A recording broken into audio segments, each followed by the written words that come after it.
امروز اومدیم که بهتون بگم چجوری گان متیک بگیرید، رایگان، و چگونه ایمتون رو خوب کنید و یک اتچمنت واسه 117. سلام اشقداش، خوش اومدی به این ویدیو. اشقداش امروز اومدم با 3 آموزش گلابی، خدا خوب عالی.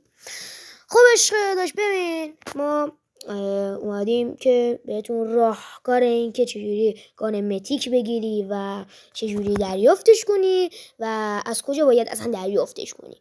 برو بریم که بهت بگم چه کارایی باید بکنی. خب اشقداش اول از همه میایم تو این بخشی که سیپی دوبل و آفرای دیگه رو داره و گردونه، همین گردونه جدیده که 4 تا اسکین و 4 تا گان داره رو بریم تو این بخش و بزنیم روی این بخش که تایپ 19 متیک داره، دیل متیک داره، سرت متیک داره، کیلومتیک داره، اود متیک داره و 47 متیک. خب وقتی رفتیم تو این بخش مشاهده میکنید که از 8 گان متیک 4 تا گان متیک دیگه اومده بالا که با آرای مردم که توی اینجا اومدن توی کالاف و رای دادن اومدن بالا که شامل 117 کیلو دیل و تایپ 19 میشه. حالا این خودش اومده بالا با رای. حالا میریم ببینیم که اینجا خودمون پیش بینی میکنیم که کدوم گان میاد بالا کدوم گان نمیاد بالا. مثلا بین 47 و 117 قطعا میاد بالا و اگه شما این خودتون پیش بینی کنید و درست از آب در بیاد، بهتون یه دونه از این باکس هایی که توش استریکر لجن میده تو اون میتونید برید دریافتش کنید که این زیادی به درتون نمیخوره. و حالا برید سر اصل مطلب. خب بچه ها ببینید اینجا تو قسمت ووته نمیدونم یا واته، بین این دوتا نمیدونم، حالا اگه اشتباه گفتم منو ببخشید. توی این قسمت میتونید سریف تمتیک و دیلمتیک رایگان بگیرید. حالا هر گانی که بهش رای دادید. ببینید من پایین که بود من نگرفته بودم، باگ خورده بود و بالا که بالا اومدم دیدم که دورش یه چیز زردیه، مثل این کارتایی که بهمون میده واسه آپگرید، یه چیز زردیه و اونو اگه بزنید یه تیک بهتون نشون میده که بهتون داده. خب وقتی این تیکو بهتون نشون داد میتونید بغلیش که همون کارتای متیکی که بهتون میده که واسه آپگرید گانا متیکه میتونید بگیرید و دور اون و بزنید که تیک میخوره. حالا اینجا رو ببینید، اینجا ببینید که توی ایمیلا اون چیزایی که دریافت کردم و به همون میده و اینجا من فقط سریفتر گرفتم که اگه مثلا دیل متیک رو لازم داشتم بتونم مثلا بزنم روش. این تا آخر عمرتون میمونه و میتونید بزنید روش و بگیریدش. خب و این باکس های چیزم میتونید همین الان بگیرید، میتونید بعداً بگیرید و غیره. خب از اینجا برید دریافتشون کنید و باش برید بازی کنید. خوبش داشتینم از آموزش اول. حالا بریم سراغ اتچمنت 117 که بهتون قول داده بودم.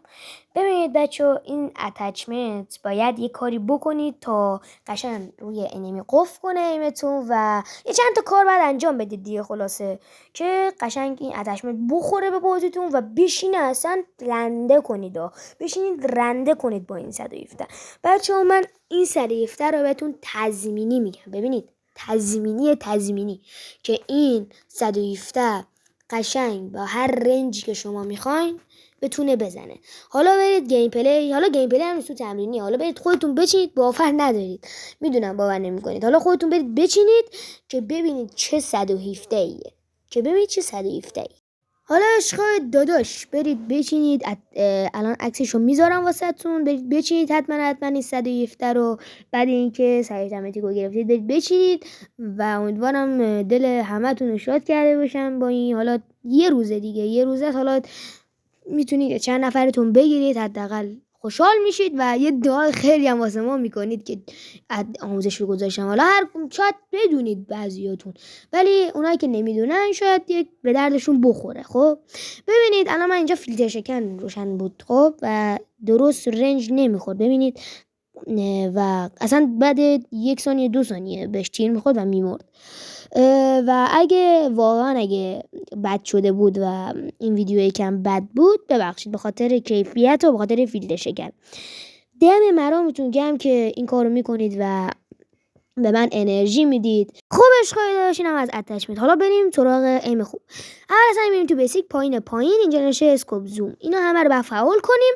اینا به خاطر چی؟ اینا به خاطر اینکه ایمتون دور میشه و قشنگ میتونید همه جاها رو ببینید.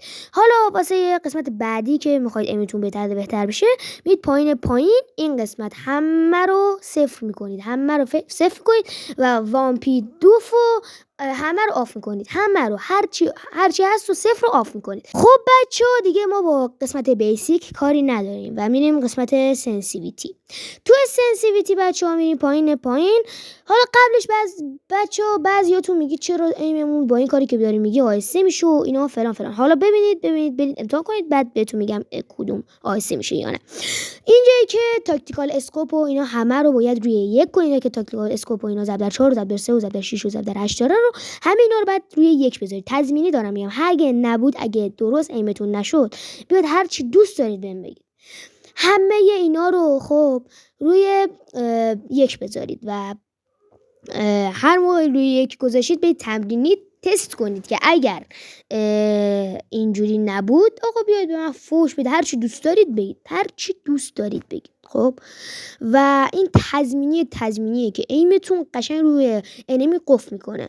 حالا دمت هم میگم که این کارو میکنه. اگه این کارو کردی و به دردت خورد حتما منو لایک و ساب کن و زنگوله رو بزن که جا نمونی از آموزشمون. حالا میره آخر اینجا که نمیشه فری وی سنسیویتی.